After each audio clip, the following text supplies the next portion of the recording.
Today I am going to discuss a new current issue. This is known as PM Viksit Bharat रोजगार योजना and employment formation, यानी रोजगार औपचारिकरण जिसे कहा जाएगा। बड़ा शानदार टॉपिक है जिसकी हम चर्चा करने जा रहे हैं और एक बेहतरीन टॉपिक आपसे कह रहा है कि पीएम विकसित भारत रोजगार योजना और रोजगार औपचारिकरण की बात कर रहा है। सामान्यतः दो तरीके का रोजगार होता है, एक इनफॉर्मल सेक्टर का और एक फॉर्मल सेक्टर का। क्लियर रहेगा? ये जो हमारा चर्चा का विषय है, ये चर्चा का विषय बड़ा इंपॉर्टेंट टॉपिक है, इंपॉर्टेंट ट्रिगर है यहां पर जो हमें यहां पर देखना है। प्रधानमंत्री विकसित भारत रोजगार कहा जाएगा। Came into the force during the week. हमें देखने को मिला यहां पर लगभग 2400 करोड़ की बात किया जा रहा है, जहां पर जो है खर्च करने की बात किया गया है। फॉर बोथ के लिए है, एम्प्लॉइज एंड एम्प्लॉयर्स दोनों के लिए है। इतने करोड़ की राशि जो है यहां पर एक तरीके से हम कहें यहां पर कि जो है सरकार जो है एक इंटेंसिव के रूप में देने की बात, इंसेंटिव के रूप में सरकार जो है यहां पर देने की बात यहां पर कर रही है। इसको लेकर के यह चर्चा का विषय रहा है। तो क्या इंसेंटिव है इसकी हम चर्चा करेंगे। बहरहाल यहाँ पर टॉपिक का जो आपका ओवरव्यू है जिसे कहा जाएगा मुख्य अवलोकन जो टॉपिक का है इसकी हम चर्चा करेंगे। थीम क्या है? एम्प्लॉयमेंट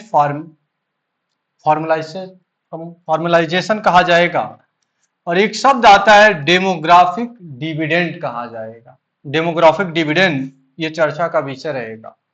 दूसरा पॉइंट आता है इसमें कि जो है आपका बॉडीज या स्कीम्स क्या है और स्कीम्स में आपका क्या है पीएम बीवीआरवाई यानी विकसित भारत रोजगार योजना कहा जाएगा।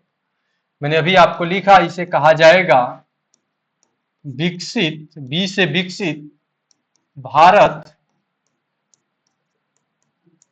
रोजगार और इसे कहा जाएगा विकसित भारत रोजगार योजना के रूप में क्या किया जाएगा, इसको जाना जाएगा।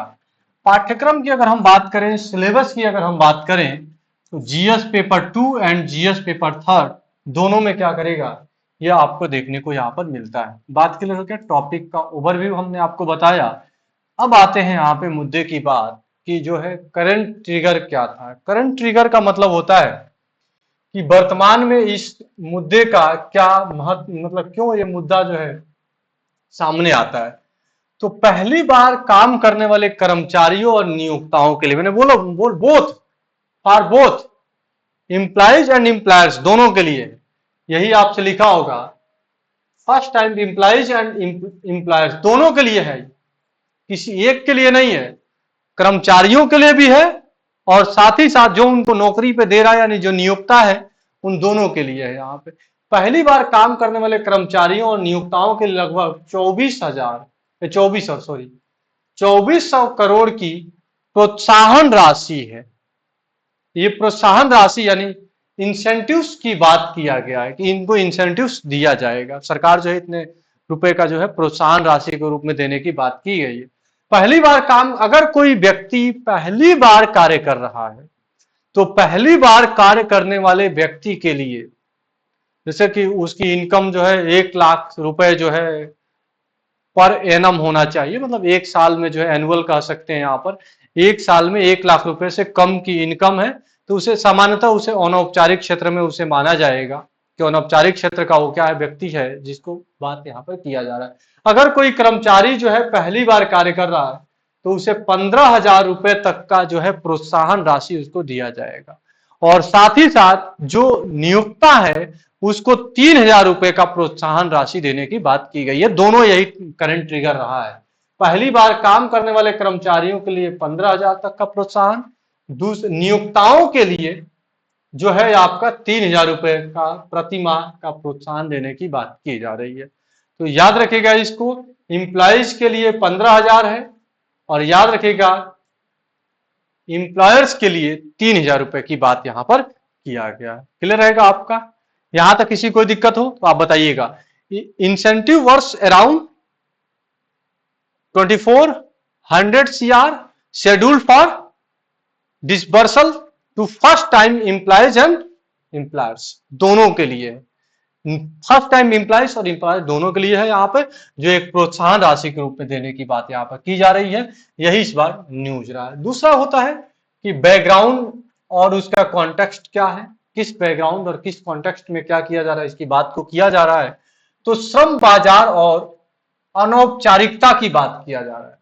याद रखिएगा, जो श्रम में कार्य करने वाले जो लोग हैं, रेहड़ी पटरी या सड़कों पर, या जिनका जो है रोजगार जो होता है फिक्स नहीं होता है, उनके लिए यह बात किया जा रहा है। याद रखिएगा, जो कह सकते हैं अनौपचारिक रूप से जो लोग कार्य कर रहे हैं, जिनका रोजगार का कोई सॉलिड मतलब नहीं है, यहाँ पे अनौपचारिक रूप से यही चीज कर रहा है। भारत के श्रम बाजारों में बड़े पैमानों पर इनफॉर्मेलिटी है। इनफॉर्मेलिटी का मतलब होता है अनौपचारिकता है। यहाँ पर ये India's labour market has historically been marked by high informality. भारत के बाजार में ज्यादातर कार्य करने वाले जो लोग हैं, अनौपचारिक क्षेत्र में कार्य करने वाले लोग हैं। इस बात को हमें याद रखिएगा। इनफॉर्मेलिटी जिसे कहा जाएगा, जनसांख्यिकी लाभांश के लिए उत्पादक रोजगार। देखो एक शब्द होता है जनसांख्यिकी लाभांश, आपने सुना होगा, जनसंख्या सुना होगा। जनसंख्या भी एक संसाधन है, अगर उसको सही तरीके से यूटिलाइजेशन किया जाए, उन संसाधनों का प्रयोग करके देश का विकास किया जा सकता है। अब भारत अभी जनसांख्यिकी लाभांश से क्या रहा है, गुजर रहा है, तो उसके लिए भी क्या होगा, एक बड़ा एक रोजगार का एक बड़ा इशू बना हुआ है। अगला कह रहा है, नियोक्ता अनुपालन लागतों के कारण औपचारिक रोजगार देने से हिचकिचाते हैं। ऑब्वियस ही बात है कि औपचारिक रोजगार कौन देना चाहता है, तमाम सारे उसके डाटाज होते हैं। और अनौपचारिक में क्या होता है, ठीक है आप अपना काम करिए, पेमेंट लीजिए, चले जाइए, तो उसका कोई बहुत ज्यादा डाटाज होता भी नहीं है। और ये भी हमारे यहाँ प्रॉब्लम है कि जो नियोक्ता है, जो यहाँ पर जो नौकरी देने वाला है, वो चाहता भी नहीं है कि हम किसी व्यक्ति को जो है ये क्या करें, औपचारिक रूप से रखें। वो भी चाहता है कि ठीक है आपको वेतन दे, आप थोड़ा बहुत जो काम है वो करिए और चले जाए, दोनों के लिए। तो चूंकि भारत का बाजार, भारत का श्रम बाजार जिसे बोले, यहां पर भारत का जो लेबर मार्केट है वो ज्यादातर अनौपचारिक क्षेत्रों के लिए है, या अनौपचारिक लोग हैं, चूंकि जनसंख्या लाभांश से हम गुजर रहे हैं। दूसरी चीज, नियोक्ता भी कार्य नहीं देना चाहता है, क्योंकि उसे अपना कार्य कंप्लीट कराना है, ठेका पे दे दिया, कार्य कंप्लीट हुआ, और वो क्या, जो कर्मचारी है उन कर्मचारी को थोड़ा बहुत वेतन दिया, या जो उनका वेतन बनता है या वेतन में कटौती किया या परिवर्तन किया, फिर उन्हें भेज देता है। उसके लिए भी आसानी रहता है, तो कागजी कार्यवाही से क्या है, वो भी बचना चाहता है। यही आपका यहाँ पे श्रम बाजार को लेकर के यहाँ पर ये आपका बैकग्राउंड और कॉन्टेक्स्ट हमें देखने को मिला है।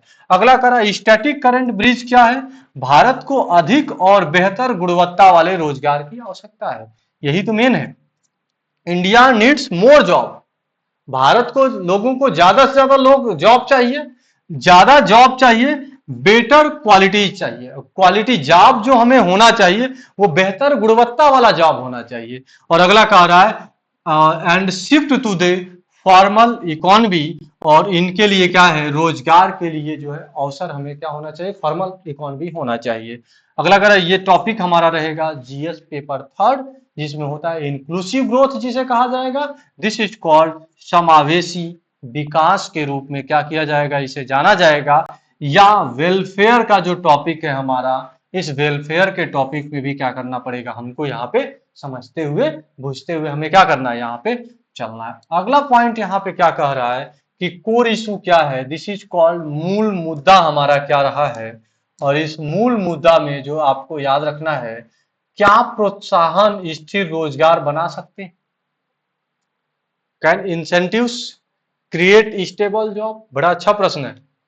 क्या सरकार के इंसेंटिव्स देने से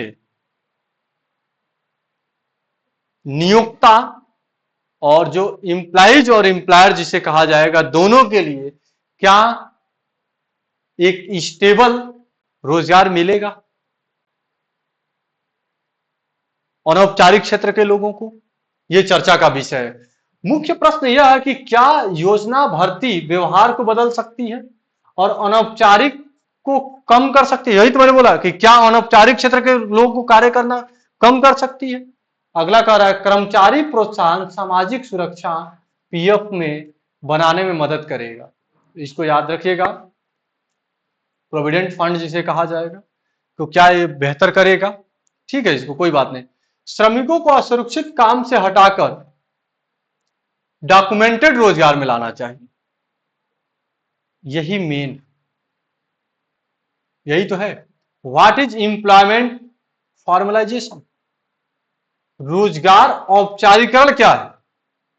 औपचारिकरण का मतलब यह है कि जो लोग कार्य करते हैं और उनके कार्य करने के साथ साथ उनके डाटा क्लियर नहीं होते हैं, उनको आप क्या करिए कि उनको डॉक्यूमेंटेशन करिए, और उनको डॉक्यूमेंटेशन करिए पूरी तरीके से कि क्या है, कैसे, आपको कितना वेतन मिलेगा, आप कहाँ के रहने वाले हैं, कितने दिनों तक का आपको कार्य या कितने दिनों का आपको जॉब दिया जाएगा।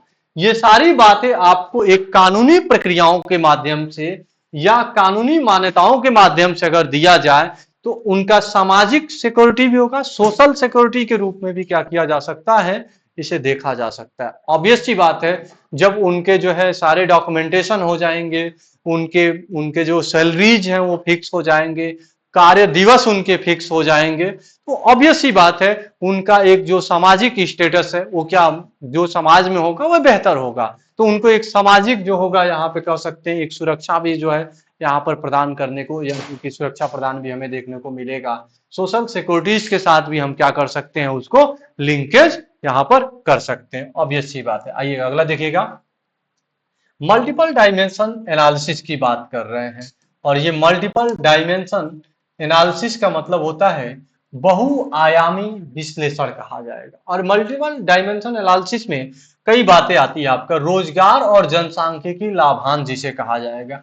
युवा प्रवेशकों के लिए प्रारंभिक आर्थिक दबाव कम किया जा सकता है। ऑब्वियस सी बात है कि युवाओं के लिए तो ऑब्वियस सी बात होता है कि एक समय के बाद उनके ऊपर इकोनॉमिक प्रेशर बढ़ जाता है। उनके ऊपर जो इकोनॉमिक प्रेशर बढ़ता है, अगर वो फॉर्मल रूप में कार्य करेंगे तो वो प्रेशर क्या होगा, कम किया जा सकता है। पहला पॉइंट यहाँ पे बनता है श्रम का औपचारिकरण किया जाए, अनौपचारिक न करिए। आप उन श्रम को औपचारिक रूप में लीजिए, उनको संसाधन के रूप में लीजिए। डेटा गुणवत्ता को बेहतर किया जाए, टैक्स के अनुपालन में उन्हें क्या किया जाए, रिफॉर्म किया जाए, टैक्स कंप्लायंसेंस दिया जाए उनके साथ, और एमएसएमई नीड्स किया जाए, एमएसएमई को जो है सहयोग दिया जाए। एमएसएमई के क्षेत्र में भी बहुत सारे अभी भी रोजगार हैं, उस एमएसएमई के क्षेत्र में भी युवा रोजगार यानी युवकों को यानी यूथ्स को जो हम क्या कर सकते हैं, यहाँ पर रोजगार के रूप में हम क्या कर सकते हैं, यहाँ पर दे सकते हैं। अगला कह रहा है प्रत्यक्ष लाभ हस्तांतरण जिसे कहा जाएगा, और प्रत्यक्ष लाभ हस्तांतरण में कहा जाएगा डायरेक्ट बेनिफिट ट्रांसफर कहा जाएगा, डीबीटी जिसे कहा जाएगा, डायरेक्ट बेनिफिट ट्रांसफर यानी प्रत्यक्ष लाभ हस्तांतरण कहा जाएगा। रिसाव लीकेजेस कम करता है, लेकिन सटीक पहचान और सक्रिय बैंक खातों पर निर्भरता, उनको जो अगर ऑब्वियस सी बात है कि अगर उनके अकाउंट में सीधे पैसा जाएगा, कई बार ऐसा होता है कि बीच में क्या होता है, बिचौलिए होते हैं, वो पैसे को मार लेते हैं, या कई बार जो होता है ऑनर क्या कर देता है कि डॉक्यूमेंटेशन न होने की वजह से क्या कर देता है कि पैसे को क्या कर देता है, बीच में गायब कर देता है। ये तो सामान्यतः आप देखे होंगे इनफॉर्मल सेक्टर में, ओरल होता है, बोलते बोलते कुछ और बोलते हैं और फिर बाद में कुछ और बोल जाते हैं। लोगों के बोलने का कोई भरोसा होता नहीं है, आपको पता ही है। तो यही आप कह रहा है लीकेजेस जो है, जगह जगह पे लीकेजेस है। पता चलता है कि मालिक और एम्प्लॉय के बीच में जो है चार्चर हायरार्की है, कितना पेमेंट उसका बन रहा है, कितना पहुंच रहा है, कहाँ बीच में उसका लीकेजेज है, वो लीकेजेज पता नहीं चल पाता है, वो एम्प्लॉय तक पता नहीं चल पाता है, कागज में कहीं और जा रहा है और जो जो कर्मचारी है उसके तक वेतन कुछ और मिल रहा है, उसकी सटीक पहचान भी नहीं हो पाती है। और इनफॉर्मल सेक्टर में कार्य करने वाले लोग कोई और हैं, किसी दूसरे जगह पे कार्य करवा दिया जा रहा है, तो वेतन कोई और लेकर के जा रहा है। ये तमाम सारी चीजें, तो उनको क्यों ना हम जो है डायरेक्ट बेनिफिट ट्रांसफर के माध्यम से सीधे उनके खाते में क्या करें, हम यहाँ पे ट्रांसफर करें पैसा, जिसके माध्यम से क्या रहे, एक बेहतर डाटा के रूप में रहे। ये सरकार का यहाँ पर भी क्या है, यहाँ पर सरकार के द्वारा प्रयास किया जा सकता है। अगला कह रहा है नियोक्ताओं को प्रोत्साहन और श्रम की मांग, अगर वो श्रम की मांग कर रहा है, अगर उसको जो है अनौपचारिक श्रमिकों को औपचारिक में बदलने का प्रयास किया जाए और अस्थायी भर्ती किया जाए, अस्थायी भर्ती को रोका जाए। अस्थायी भर्ती का जोखिम है यहाँ पे, तो उन्हें टेम्पोररी जो है हायरिंग ना करके हमें परमानेंट हायरिंग करना चाहिए, कोशिश करना चाहिए। अगला करा एमएसएमई और यहाँ पे अनुपालन क्षमता, छोटे नियोक्ताओं को सरल पंजीकरण। ऐसा नहीं है कि मतलब कि एकदम से आपको जॉब छोटा सा देना है और आप उसको जितना पैसा मिलना नहीं है उससे ज्यादा क्या करे, वो डॉक्यूमेंटेशन में पैसा लग जाए। यही है आपका, छोटे नियोक्ताओं को जो पंजीकरण की प्रक्रिया हो, या वो पंजीकरण की प्रक्रिया कैसी होनी चाहिए, सरल होनी चाहिए, विश्वास निर्माण की आवश्यकता होनी चाहिए, ट्रस्ट बिल्डिंग होना चाहिए। और ट्रस्ट बिल्डिंग नहीं होगा तो फिर चीजें आपको लंबा नहीं चल पाती हैं। ये बात को भी आप क्या करिएगा, याद रखिएगा। अगला कह रहा है लैंगिक और सामाजिक समावेशन, साथ ही साथ इन क्षेत्र में कार्य करने वाली महिलाओं को भी शामिल किया जाए, प्रवासी माइग्रेंट लेबर को भी शामिल किया जाए। या आप देखेंगे कई बार जो होता है ग्रामीण क्षेत्रों में, कृषि क्षेत्र में कार्य करने वाले लोग जब खेतों की बुआई या जुताई जो भी चीजें कार्य कंप्लीट हो जाता है तो शहर की तरफ वो क्या करते हैं, प्लान कर देते हैं, और वही सामान्यतः अनौपचारिक क्षेत्र में क्या करते हैं, वो लोग कार्य करते हैं सामान्यतः। यही चीज आपसे कह रहा है, महिलाओं को भी जो है इसमें क्या किया जाए, एक वेजेस की सिक्योरिटीज दी जाए, और साथ ही साथ वुमेन्स और माइग्रेंट की भी बात यहाँ पर किया जा रहा है। इस बात को हमें क्या करना है, याद रखना है। पॉलिसीज लिंकेज क्या है या रियल केस क्या है, नीतियां पॉलिसीज या इंस्टीट्यूशन क्या है। अगला कह रहा है ईपीएफओ या स्किल इंडिया, एमएसएमई विकास से जुड़ा हुआ, सब एक दूसरे से जुड़ा हुआ है। ईपीएफओ की बात करें या स्किल इंडिया की बात करें, MSME micro small medium enterprises की बात की जाए, ये सब इसको लेकर के पॉलिसीज हैं। इन पॉलिसीज का जो है इनको लाभ दिया जाना चाहिए। मई 2026 का आवधिक श्रम बल सर्वेक्षण किया गया, जिसको PLFS कहा जाएगा, पीरियोडिक लेबर फोर्स सर्वे कहा जाएगा। तो ये भी हमें ध्यान रखना है यहाँ पे। वास्तविक मामला क्या है, जून 2026 में 24,000 करोड़ रुपए का वितरण करने की बात किया गया है। ये मैंने शुरुआत में ही बता दिया था, इसका वास्तविक मामला है। कर्मचारी घटक पहली बार के श्रमिकों को समर्थन करता है, जबकि नियोक्ता घटक औपचारिक पेरोल विस्तार की लागत को कम करने की बात कर रहा है। इसको थोड़ा सा देख लीजिएगा, बाकी विशेष इसमें कुछ नहीं है। अगला कह रहा आपका, ये आपका यहाँ पर ट्रेड ऑफ क्या है, नौकरियों की मात्रा बनाम गुणवत्ता। यही तो मेन है, नौकरियां कितनी और क्या आप उस गुणवत्ता या क्वालिटी को आपने मेंटेन किया है कि नहीं लिया है, यही ट्रेड ऑफ, यही डायलेमा है।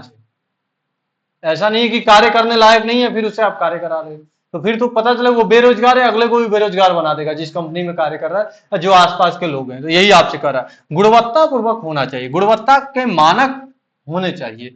अगला का राजकोषीय लागत बनाम दीर्घकालिक लाभ।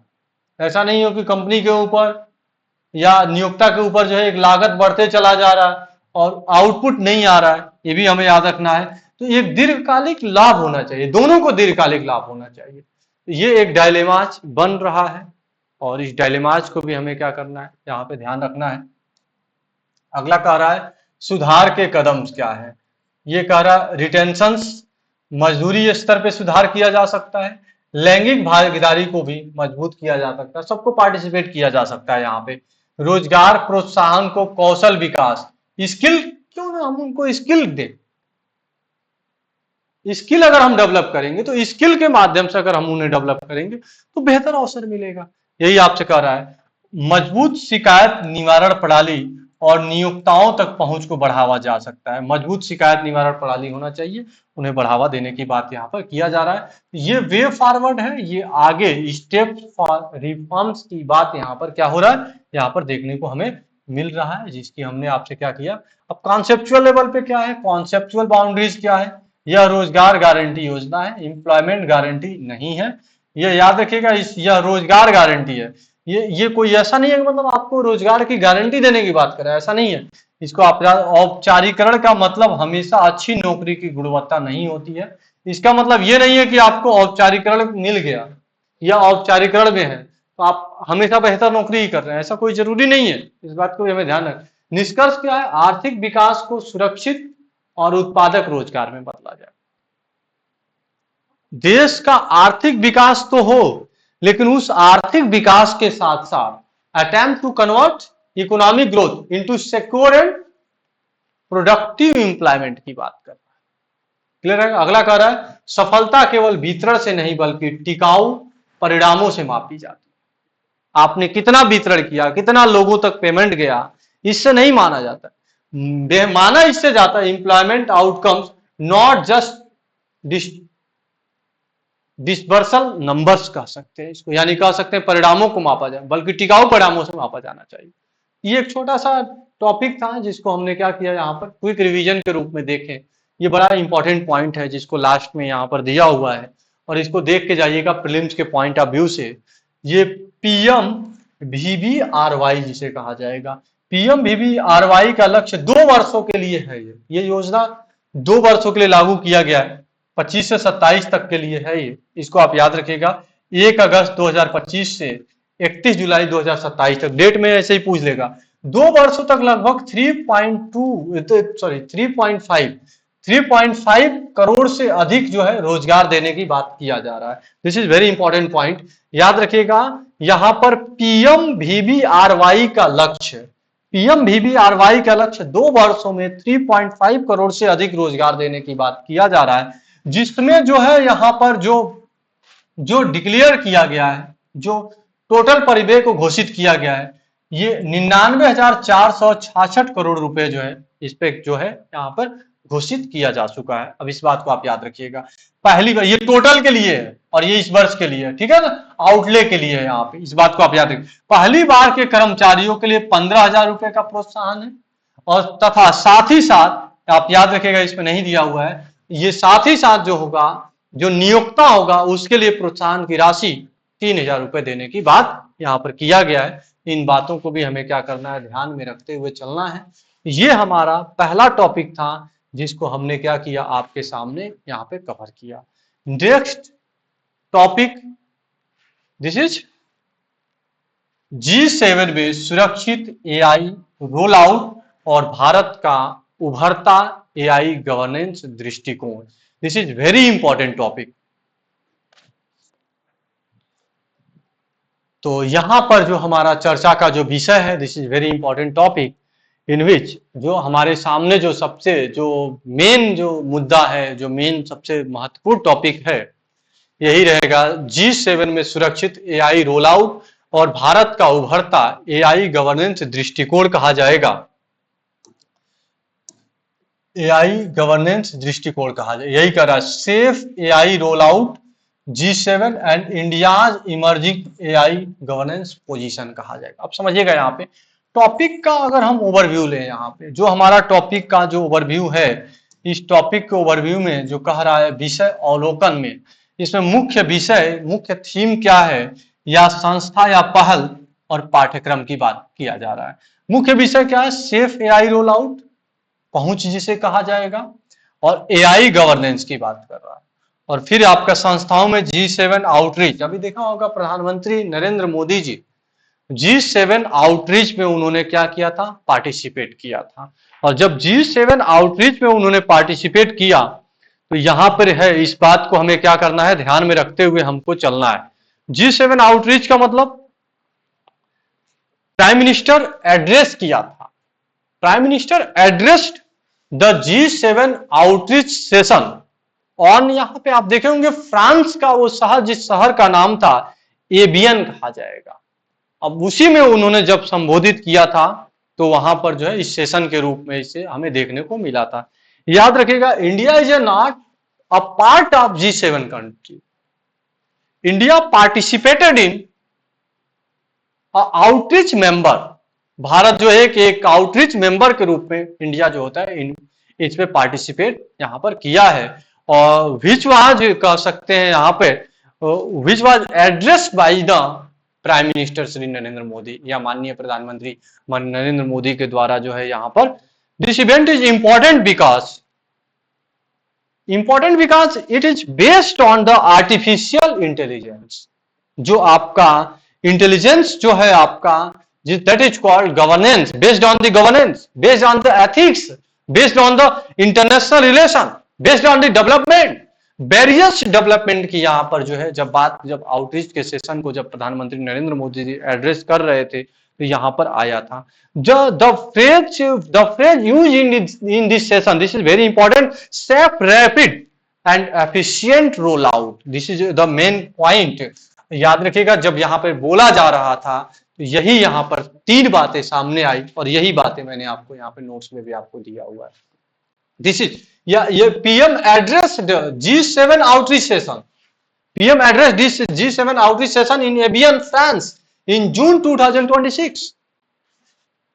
और इस विषय क्या था? Ensuring a safe rapid and insufficient roll out of artificial intelligence. This is very important point. ये कह रहा है ensuring a safe rapid and insufficient roll out of artificial intelligence, कृत्रिम बुद्धिमत्ता का सुरक्षित, तीव्र और कुशल रोल आउट को सुनिश्चित करना।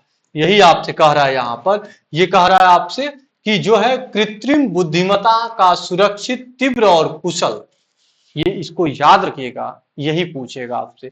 कृत्रिम बुद्धि, जो आप आर्टिफिशियल इंटेलिजेंस को यूज करिए, लेकिन इस आर्टिफिशियल इंटेलिजेंस को यूज करने के साथ साथ सुरक्षित यूज करना है, सुरक्षित के साथ साथ तीव्र भी यूज करना है, तेजी से हमें यूज करना है। एआई देख रहे हो कितना तेजी से आजकल काम कर रहा है, अब तो सारी चीजें एआई से ऑपरेट हो रही हैं। तो सुरक्षित, तीव्र और साथ ही साथ कुशल भी करना है।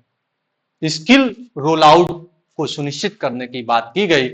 इसका थीम याद रखिएगा, G7 समिट तो मैंने कराया ही है, आगे भी कराऊंगा आपको। तो G7 समिट में जब था तो उसका थीम क्या था, और साथ ही साथ प्रधानमंत्री जो है जो यहाँ पे एड्रेस कर रहे थे, तो यहाँ पे ये बात निकल के आई। भारत ने एआई को किसके साथ जोड़ा है? भारत ने एआई को इंक्लूजन यानी समावेशन के साथ जोड़ा, भारत ने इसको सिक्योरिटी के साथ जोड़ा, और भारत जो है ग्लोबल साउथ के लाभों से, यही तो मेन मुद्दा है। जापान भी अभी देख रहे होंगे चर्चा का विषय चल रहा है, तो अब हम ग्लोबल साउथ के रूप में भी याद रखिएगा, India is a not participated in, हम कह सकते हैं यहाँ पर नॉट मेनली, जो ये मेन डिवीजन ये नहीं है कि हम G7 में हम क्या कर रहे हैं यहाँ पे पार्टिसिपेट कर रहे हैं, मेन ये नहीं है। भारत जो है यहाँ पर क्या कर रहा है, एआई ट्रांसफॉर्मेशन को लेकर के क्या कर रहा है, प्रोटेक्ट क्या कर रहा है, ह्यूमन डिग्निटी को प्रोटेक्ट कर रहा है कि नहीं कर रहा है, ये तमाम सारी बातें हमारे सामने जो है यहाँ पर निकल रही है। एआई को लेकर के भारत क्या सुरक्षा के मानक तय कर रहा है, एआई को लेकर के क्या समावेशन है, सभी लोगों को क्या उससे जोड़ा जा रहा है, ये तमाम सारे मुद्दे चर्चा के विषय में थे, इसको हमने आपको यहाँ पर बताया था। क्लियर रहेगा आपका? क्योंकि एआई का जो समिट चल रहा था, जो यहाँ का जो बेसिक पॉइंट है, इसको मैं बता रहा हूँ। एआई का जब समिट चल रहा था तो इसमें जो G7 का समिट चल रहा था, जिसमें 7 देश, आपको पता ही होगा, America, Canada, France, Britain, Italy, Germany और जापान है। ये 7 जो है मूलभूत जो विश्व की जो बड़ी अर्थव्यवस्थाओं वाले देश हैं, इस विश्व की बड़ी अर्थव्यवस्था वाले देशों ने क्या किया था, इसमें पार्टिसिपेट किया था। उसी समय भारत भी वहां जो है पहुंचा हुआ था, आउटरीच कंट्री के रूप में पहुंचा हुआ था। क्लियर रहेगा? तो भारत का अपना क्या पक्ष था और उसका विषय क्या था, ये मैंने आपको बताया। एआई को लेकर के बैकग्राउंड और कॉन्टेक्स्ट क्या है आपका, तो याद रखिएगा, बैकग्राउंड और कॉन्टेक्स्ट में अगर हम बात करें यहाँ पर अवसर और जोखिम, एआई तो अब तो स्वास्थ्य के क्षेत्रों में भी जा चुका है, एआई अब शिक्षा के क्षेत्रों में भी जा चुका है, कृषि के क्षेत्रों में भी, सार्वजनिक प्रशासन में भी प्रवेश कर चुका है। अब तो आप देख रहे होंगे कि यहाँ पे हेल्थ केयर में भी यूज किया जा रहा है। एआई मतलब एक व्यापक दायरा है, एआई का दायरा सीमित नहीं है, एआई का दायरा अब धीरे धीरे बढ़ता चला जाए। अब आने वाले समय देखना कुछ हमारी आवाज को लेगा और एआई पढ़ाना शुरू कर देगा, और आजकल पढ़ा ही रहा है। तो अब स्वास्थ्य के क्षेत्रों में भी है, एग्रीकल्चर के क्षेत्रों में भी है, ये सभी क्षेत्र, पब्लिक एडमिनिस्ट्रेशन में भी है। आप देख रहे होंगे दिल्ली मेट्रो कोई चलाने वाला नहीं है, चल रहा है। आप आने वाले समय कुछ दिनों के बाद एआई उसे क्या करेगा, ऑपरेट करेगा। ये शिक्षा के क्षेत्रों में भी यही है, आप कंटेंट डालिए सीधे आपके पास आ जाएगा। अब एआई ही आपको बताएगा कहाँ पे कैसा एग्रीकल्चर करना है, कैसे एग्रीकल्चर बारिश नहीं है, कहाँ पे रेनफॉल कम है, ये सारी चीजों का प्रिडिक्शन जो है एआई जो है एग्रीकल्चर सेक्टर में कर सकता है। स्वास्थ्य को लेकर के क्या प्रभाव है, जलवायु को लेकर के क्या प्रभाव है, तो ये व्यापक क्षेत्र है। हालांकि जोखिम भी है मॉनिटरिंग को लेकर के, ऐसा नहीं है कि किसी पूर्वाग्रह को बता दे और उस प्रोग्राम ये इसका ड्रॉबैक भी है। एआई का ड्रॉबैक, अगर पूर्वाग्रह के आधार पर बता दिया तो पूरा चौपट हो जाए। कम्युनिटी बेस्ड झगड़े हो सकते हैं, जाति बेस्ड झगड़े हो सकते हैं, तो ये पूर्वाग्रह होगा। भाई मशीन ही तो है, गलत सूचना अगर वो दे दिया और उस आधार पर अगर आपने डिसीजन लिया है तो भी दिक्कत है। भाई मशीन है, गलत सूचना दे ही सकता है। इसके ड्रॉबैक भी है और इसके लिए अपॉर्चुनिटी दोनों है, ड्रॉबैक एंड जोखिम दोनों है। भारत के संदर्भ में क्या है ये कि भारत एक बड़ी आबादी वाला देश है, तो बड़ी आबादी वाले देश के लिए एआई बहुत ज्यादा फायदेमंद और नुकसानदेह दोनों हो सकता है। और यहां पे भाषाई विविधता है। अब तो आप देखे होंगे भाषणी ये पा चुका है, आप किस भाषा में बोल रहे हैं दूसरी भाषा में वो ट्रांसफर करके दे देगा। समझ रहे नहीं समझ रहे? तो भाषाई हमारे यहाँ भाषाई विविधता है। आप मणिपुर की भाषा बोल रहे हैं या आप गुजरात की भाषा बोल रहे हैं, आप महाराष्ट्र की भाषा बोल रहे हैं, तो भाषाई विविधता को ये कम कर सकता है और ये डिजिटल असमानता का कारण भी बन सकता है। जो नहीं पढ़े लिखे उनके लिए प्रॉब्लम है, जो पढ़े लिखे उनके लिए तो बेहतर है। ये भी आप याद रखिएगा। स्टैटिक करंट ब्रिज की अगर हम बात करें यहाँ पर, तो एआई केवल तकनीकी उपकरण नहीं है बल्कि वैश्विक शक्ति के लिए एक नया क्षेत्र भी है। याद रखिएगा, AI is not just a tools, AI is not just a tools, it is a new arena of global power. ये ग्लोबल पावर का एक नया क्षेत्र है, इसे आप याद रखिएगा। It arise classic governance questions of innovation, public safety and accountability. यह नवाचार, सार्वजनिक सुरक्षा और जवाबदेही के लिए क्या करता है, ये सवालों को उठाता है। इस बात को आप याद रखिएगा। ये राइज क्लासिक गवर्नेंस, इनोवेशन को बढ़ावा देगा या पब्लिक सेफ्टी, तो इस बात को भी हमें याद रखिएगा। क्लासिक सवालों को उठाता है। ये एआई कई सारे जवाबदेही को तय करता है, सामाजिक सुरक्षा की भी गारंटी देता है। इसको हमें क्या करना है, इन सारी मुद्दों को भी हमें ध्यान रखना है। दोनों के विषय को एक साथ लेकर के चलेंगे। और अगला कह रहा है यहाँ पे कोर मुद्दा क्या है, सुरक्षा, गति और दक्षता, यही मेन था। बैलेंस करेगा किसमें, safety, speed and efficiency, balancing in which safety, speed और इफिशियंसी के बीच। एआई सेफ्टी क्या है, स्पीड क्या है और इफिशियंसी क्या है। देखिएगा आप, एआई प्रणालियों को नुकसान नहीं पहुंचाना जाना चाहिए, सेफ्टी है। एआई सिस्टम को नुकसान नहीं जाना चाहिए। दूसरी क्या है, विकास परिणामों में एआई को अपनाने में देरी नहीं। जहां विकास किया जा सकता है, जहां डेवलपमेंट किया जा सकता है, वहां एआई का यूज कर लेना चाहिए हमको। यही कोर इशू है यहाँ पे। और प्रणाली, और ऐसा नहीं हो कि हम विकास करने के लिए हम अपनी सुरक्षा को खो बैठे। पहला पॉइंट, एआई को लागत कम करनी चाहिए और उत्पादकता बढ़ानी चाहिए। हमारी कोशिश भी यही रहेगा कि जो हमारी जो उत्पादन है वो हमारी उत्पादन क्या हो, ज्यादा से ज्यादा हो। यही तो कर रहा है, उत्पादकता बढ़नी चाहिए और लागत कम होनी चाहिए। कम लागत में भाई कृषि के क्षेत्रों में कहां पे कम बारिश होगी या कहां पे कैसा होगा उसको हम प्रिडिक्ट कर लें, उस आधार पे हम क्या कर सकते हैं, निर्णय ले सकते हैं। और जैसे मान लो कि हमें वहां कम रेनफॉल है तो उस हिसाब से हम खेती करें, उस हिसाब से हम खेती करें, उस हिसाब से हम लागत लगाएं, प्रोडक्टिविटी को हम क्या कर लें, ज्यादा से ज्यादा बेहतर कर लें। इसको भी हम क्या कर सकते हैं, यूज कर सकते हैं। What is safe, rapid and efficient AI roll out जिसे कहा जाएगा। एआई को किसी पूर्वाग्रह, धोखाधड़ी के खिलाफ सुरक्षा उपायों के साथ विकासात्मक क्षेत्रों में जल्दी, रैपिड और यहां पर इफिशिएंट से लागू करना की जरूरत है। खैर इस पे मैं ध्यान नहीं दूंगा। आइएगा अगला पॉइंट जो बनता है यहाँ पे ध्यान देंगे, ये this is very important point, multi dimensional approach जिसे कहा जाएगा। मल्टी डायमेंशनल अप्रोच का मतलब क्या होता है, क्या क्या वो डायमेंशंस बनते हैं एआई को लेकर के। तो एआई के उपयोग में स्पष्टता होनी चाहिए, दिस इज कॉल्ड एक्सप्लेनेबिलिटी जिसे कहा जाएगा। और ऑडिट होना चाहिए और साथ ही साथ मानव का निरीक्षण भी होना चाहिए, ह्यूमन ओवरसाइट जिसे कहा जाना चाहिए, फिर एआई के लिए होना चाहिए। अगला कह रहा है नैतिक आयाम क्या है, नैतिक आयाम किसी पूर्वाग्रह से नहीं होना चाहिए, प्राइवेसी होनी चाहिए। और दूसरी चीज आपका मानव की गरिमा को भी बचा के रख, ये इसके सामने बड़ा एक विषय है।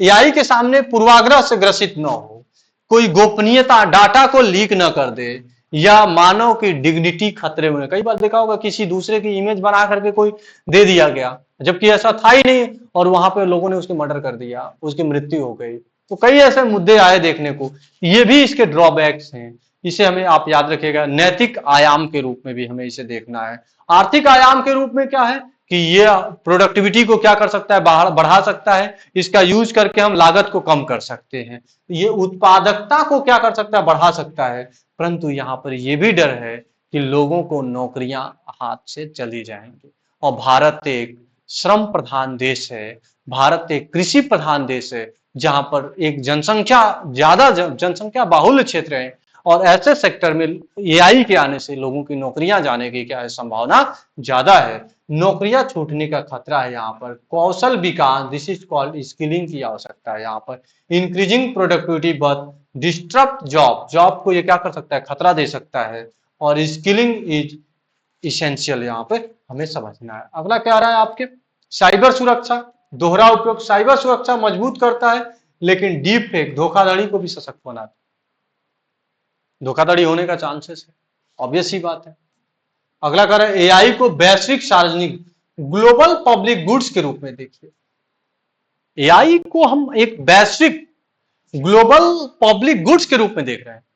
और याद रखिएगा, केवल बाजार के लिए नहीं देखिए, ये आगे आप देखिए, ये पूरा मंच खुला है, वैश्विक मंच इसके लिए खुला है। इसे आप याद रखिएगा। समावेशन के लिए स्थानीय भाषाओं का प्रयोग कर सकते हैं। ग्रामीण के संदर्भ में सुलभ डिजाइन के लिए एआई आवश्यक है। जहां पे स्थानीय भाषा हम नहीं जानते, वहां पे एआई का यूज करेंगे, स्थानीय भाषा हमको सिखा देगा। और यहाँ पे ग्रामीण के क्षेत्रों में बहुत सारी चीजें, या सुलभ कोई डिजाइन वगैरह बनाना है, घर वगैरह बनाना, तो वो सारी चीजों में भी क्या कर सकता है, ये मदद कर सकता है। ये इसका डायमेंशंस का मल्टी डायमेंशनल जो है आयाम रहेगा। और यही मल्टी डायमेंशनल आयाम का इसका अप्रोच होता है। पहला होता है गवर्नेंस, शासन का आधार। दूसरा होता है एथिकल्स। तीसरा होता है इकोनॉमिकल डायमेंशन। चौथा जो है आपका दिस इज कॉल्ड, इसे कहा जाएगा, आप याद रखिएगा, मैंने क्लियर कर दिया। अब होता है पॉलिसी लिंकेज कहा जाएगा। रियल केस या पॉलिसी लिंकेज क्या है, policy AI, India AI mission है, एक व्यापक एआई पारिस्थितिक तंत्र का क्या करेगा, ये निर्माण करेगा, व्यापक पारिस्थितिकी तंत्र का निर्माण करेगा। डिजिटल व्यक्तिगत डाटा संरक्षण की भी बात किया, डाटा किसी की व्यक्तिगत डाटा को लेकर के उसे लीक ना किया जाए, उसको भी संरक्षित रखने की बात यहाँ पर की जा रही है। अगला कार्य रियल केस क्या है, एबीएन में G7 आउटरीच सत्र, जहां भारत ने सुरक्षित सेफ बाय डिजाइन का आह्वान बोला। ठीक है, इसका यूज करेंगे, लेकिन सेफ यूज करेंगे। इसको हमें क्या करना है, यहाँ पे ध्यान में रखते हुए चलना है। एक चर्चा का विषय रहा ट्रेड ऑफ या डायलेमाज क्या है यहाँ पे, कि इनोवेशन वर्सेस रेगुलेशन, नवाचार और विनियमन की बात कर रहा है, दक्षता बनाम जवाबदेही की बात कर रहा है, इफिशियंसी एंड अकाउंटेबिलिटी की बात कर रहा है। इफिशियंसी और अकाउंटेबिलिटी दोनों होनी, जवाबदेही तो होनी चाहिए भाई, और दक्षता भी, ज्यादा से ज्यादा दक्षता होनी चाहिए। तो इस बात को भी हमें याद रखना है। हमें इनोवेशन तो करना है, साथ साथ हमें क्या करना है, रेगुलेट भी करना है। दोनों चीजें, मतलब बगैर रेगुलेशन के हमें इनोवेशन नहीं करना है। दोनों को मतलब एक तरीके से हम कहें चेक एंड बैलेंस करके चलना है। और हमें दक्षता भी बेहतर करनी है, और हमें अकाउंटेबिलिटी को भी हमें अपनी क्या करनी है, बेहतर करनी है। वे फॉरवर्ड क्या है कि रिस्क बेस्ड एआई संरचना विकसित हो रही है, तो इसको हमें ध्यान रखना है। Developed risk based AI governance framework. अगला है invest in AI infrastructure, AI computing में निवेश करने की अभी भी जरूरत है, और आने वाले समय में होगा भी, एआई बेस्ड इन्वेस्टमेंट बढ़ते चला जाएगा। कैपेसिटी बिल्डिंग, और this is called global south का नेतृत्व अभी भी बाकी है। अब नया टर्म्स आया है जियो पॉलिटिक्स में, this is called global south.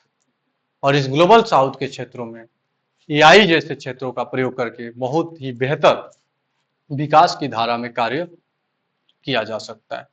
Clear रहेगा आपका। तो एआई समावेशी, सुरक्षित और पारदर्शी, जवाबदेही, मानव केंद्रित होना चाहिए। बड़ा इंपॉर्टेंट पॉइंट है यहाँ पे कि कह सके एआई के लिए प्रमुख सिद्धांत क्या है, एआई सुरक्षित भी हो, पारदर्शी भी हो, AI should be inclusive, AI should be inclusive, safe, transparent, accountable and human centric जिसे कहा जाएगा। यही आपसे यहाँ पर क्या कह रहा है, यहाँ पे बात आपके सामने निकल रहा है। कॉन्सेप्चुअल बाउंड्रीज क्या है, वैचारिक सीमा, एआई की तटस्थता नहीं है, इसका प्रभाव डेटा, डिजाइन और विनियमन पर क्या कर रहा है, ये निर्भर कर रहा है। इसको हमें याद रखिएगा। कूटनीति के अलावा घरेलू रणनीति से डेटा संरक्षण, साइबर धोखाधड़ी को भी जोड़ कर देखा जा सकता है। एआई से हम दूर भी नहीं रह सकते ना, सबसे बड़ी प्रॉब्लम ये, इस टेक्नोलॉजी से हम बहुत ज्यादा दूर भी नहीं रह सकते। यही आपसे कह रहा है, एआई से तटस्थता भी बहुत ज्यादा दूर भी नहीं रख सकते, और कूटनीति उनके साथ हम धोखाधड़ी है, उससे हमें बच के भी चलना है। इन परिप्रेक्ष्य को हमें याद रखना है। निष्कर्ष क्या है, एआई को परिवर्तनकारी चाहते, एआई, भारत एआई को परिवर्तनकारी चाहता है, लेकिन हानिकारक नहीं। उत्तरदायी और समावेशी विकास। ऑब्वियस सी बात है, वांट टू एआई भी ट्रांसफॉर्मेटिव होना चाहिए, नॉट हार्मफुल। अगर नुकसानदेह होने लगेगा तो कौन इसका यूज करेगा। अगला कह रहा है, एक मजबूत उत्तर में नवाचार, समावेशन, सुरक्षा, मानव गरिमा का संयोग होना चाहिए। Combine innovation, inclusive, safety and human dignity की बात किया जा रहा है गवर्नेंस के सेक्टर में। ये आपका टॉपिक का विषय था एआई को लेकर के। और क्विक रिवीजन में क्या है, मैंने आपको बताया था। ट्रिगर क्या था, G7 आउटरीच सत्र, तीव्र कुशल और एआई रोल आउट पर भारत की भागीदारी था। यहाँ पे India participated in G7 outreach on safe, rapid, efficient AI roll out जिसे कहा जाएगा। भारत का दृष्टिकोण क्या था, India emphasised global south access and safe by design AI. Safe by design AI पे जोर दे रहा है और ग्लोबल साउथ तक पहुंच हमारा महत्वपूर्ण इसमें विषय था। और इंडिया एआई मिशन पारिस्थितिक तंत्र के विकास का समर्थन करता है।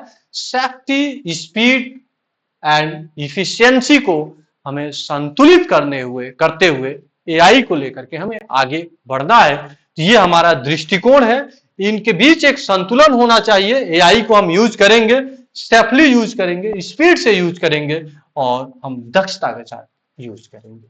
ये हमारा करंट ट्रिगर था एआई आउटरीच सेशन को लेकर के। अगला जो हमारा टॉपिक है, this is very important topic, बड़ा छोटा सा टॉपिक है ये।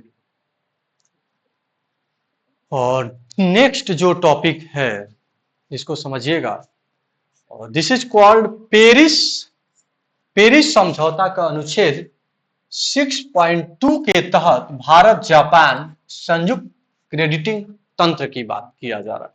अब तो इंडिया और जापान आपने देखा होगा चर्चा का विषय रहा है, लेकिन खैर उसको भी मैं अलग से एक वीडियो लेकर के आऊंगा उस पर, और उस पर भी हम यहाँ पे क्या करेंगे, चर्चा करेंगे। लेकिन अब आपसे कह रहा है कि टॉपिक का ओवरव्यू क्या है, मुख्य विषय क्या है, कार्बन मार्केट, कार्बन बाजार क्या है।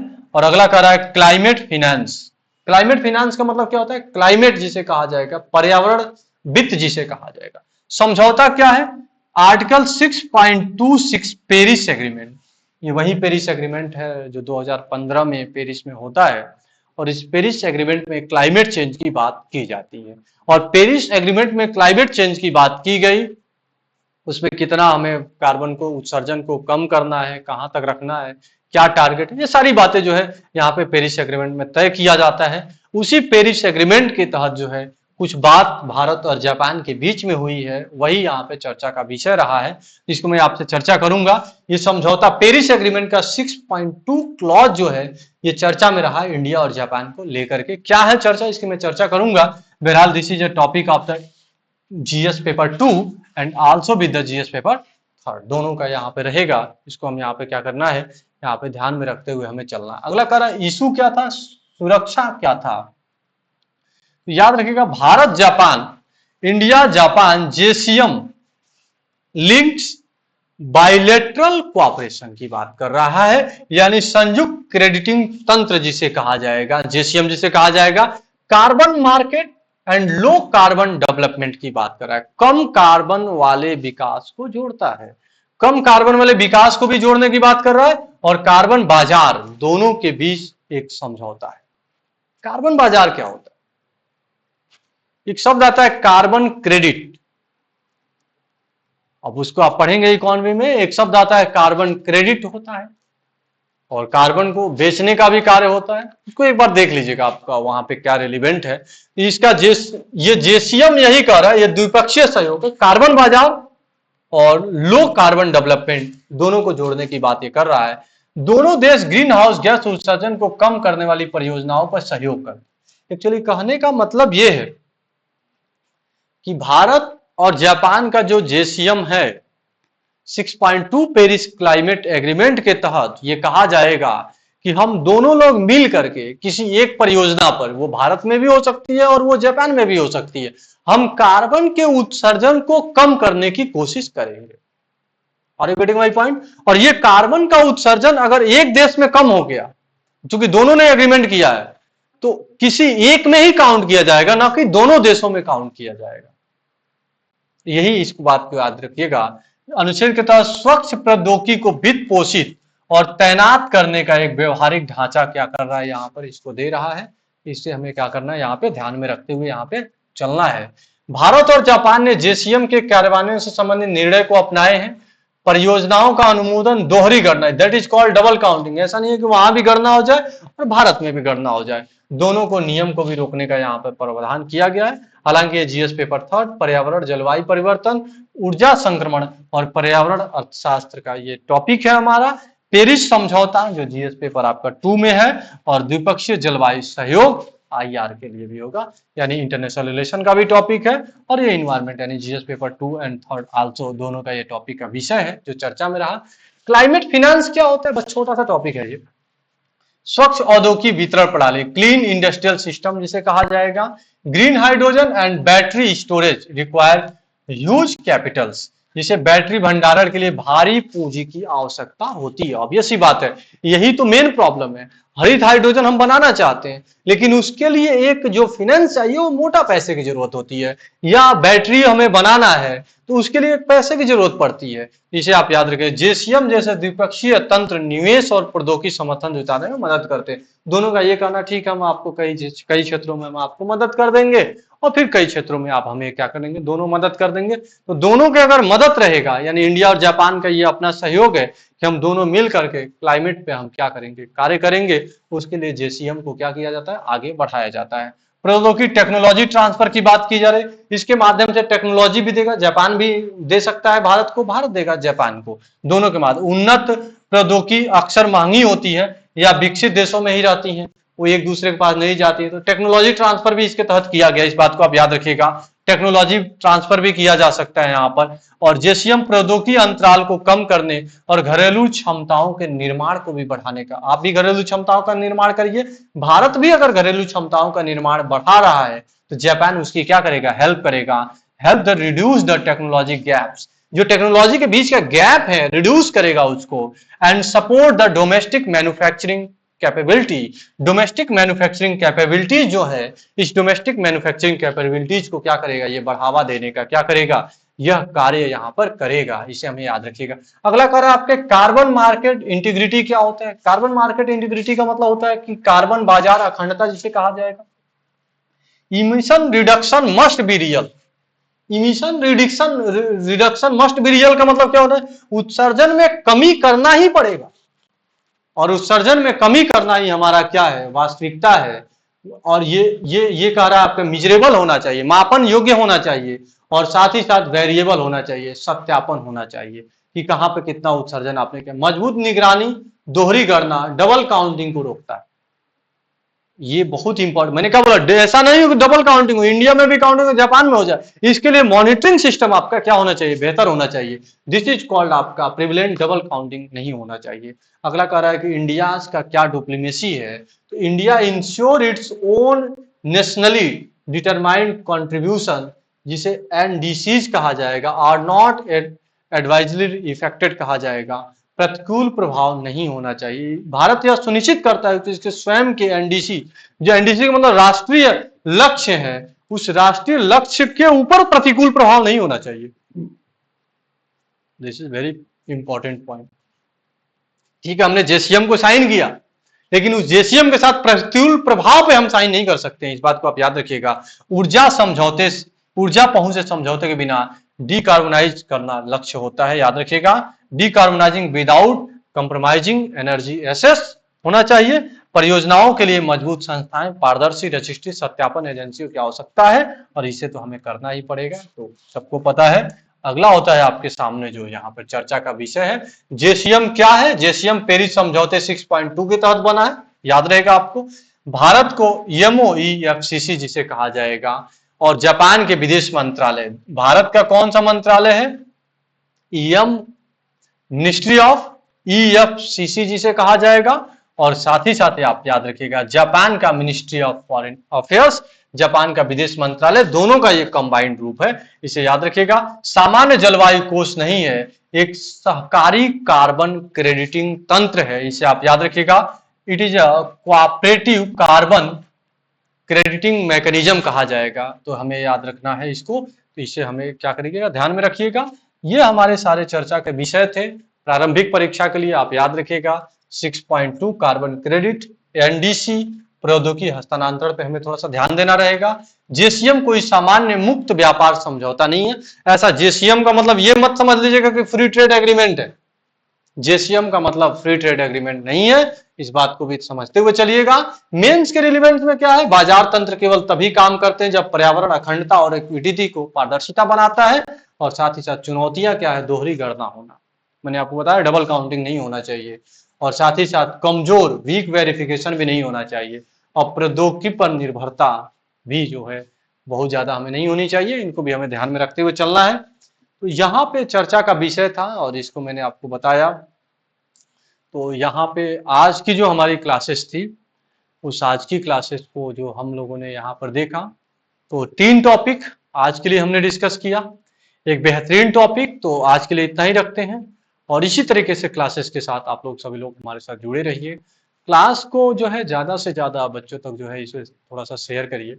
सबसे बड़ी बात यह है कि एक बेहतरीन जो कंटेंट है आपको यहाँ पर मैं प्रोवाइड कर रहा हूँ, और एकदम से जैसे होता क्या है कि न्यूज जो होता है, न्यूज मतलब कि आप पत्रिका मार्केट से लेंगे, मतलब मार्केट का मतलब ये है कि जब तक पत्रिका आपके पास आएगा तब तक पत्रिका को आने में या मैं वो उस मैटर्स को आने में 2 महीने लग जाते हैं। जैसे अभी आपके सामने मैगजीन जो भी आएगा तो वो 2 महीने पुराने खबर को पढ़ता है, तो हम लोग 2 महीने पुराने खबर को नहीं आपको पढ़ा रहे हैं, मैक्सिमम जो एकदम बिल्कुल लेटेस्ट एक वीक, प्रत्येक वीक का जो न्यूज हो रहा है वो लेटेस्ट मैं आपको अपडेट करके दे रहा हूं। तो इस वीडियोज को अगर आप लगातार देखते रहेंगे चैनल के माध्यम से, और अगर आप लगातार हमारे माध्यम से जुड़े रहेंगे और इस पे आप कार्य करते रहेंगे, फिर बाद में आपका एग्जामिनेशन है या वीडियोज को 2.0 पर आप क्या कर सकते हैं, इसको बढ़ा करके देखेंगे तो निश्चित ही रूप से क्या रहेगा, आपको लाभ मिलेगा आपके परीक्षाओं के लिए। और खास तौर से ये आईएएस और पीसीएस के एग्जामिनेशंस को ध्यान में रखते हुए ये इस क्लासेस को हम क्या कर रहे हैं, पूरी तरीके से आप देख रहे हो किस तरीके से हमने रीस्ट्रक्चर्स किया है, या इस क्लास को किस तरीके से मैंने स्ट्रक्चर्स किया है, दोनों तरीके पर आप देखे होंगे। बार बार मैं क्लासेस में कई बार रीस्ट्रक्चर्स भी करता रहता हूँ कि ताकि क्या हम स्टूडेंट्स को बेहतर से बेहतर हम उन्हें प्रोवाइड कर सके। आप देखेंगे पिछली बार में मैंने पढ़ाने का मेथड दूसरा रखा था, इस बार जो है मेथड दूसरा रखा है। तो आपके लेवल पे बहुत सारे लेवल पे काम किया है। कई बार मैं आपको पढ़ाऊंगा तो लिख करके ही पढ़ा दूंगा, तो इस पे हम लोग क्या करें, लगातार आपको काम कर रहे हैं, ताकि कई बार जो है कई तरीके से क्वेश्चंस जो है एग्जामिनर ग्रिप करने की कोशिश करता है, और एग्जामिनर्स की सोच से हमें 2 से 3 स्टेप्स हमें आगे चलना पड़ता है, तब जाके क्वेश्चन जो होते हैं हमारे अंदर वो अंडर प्रोसेस में जो है वो ग्रिप हो जाते हैं। तो इस इन सारी चीजों पे, इन सब पे हम लोग क्या करेंगे, काम करेंगे। आने वाले समय में फिर से मैं आपको इसके आगे क्लासेस को लेकर चलूंगा। तो आज के लिए क्या है, इतना ही रखते हैं। ठीक है, तब तक के लिए थैंक यू, बाय बाय।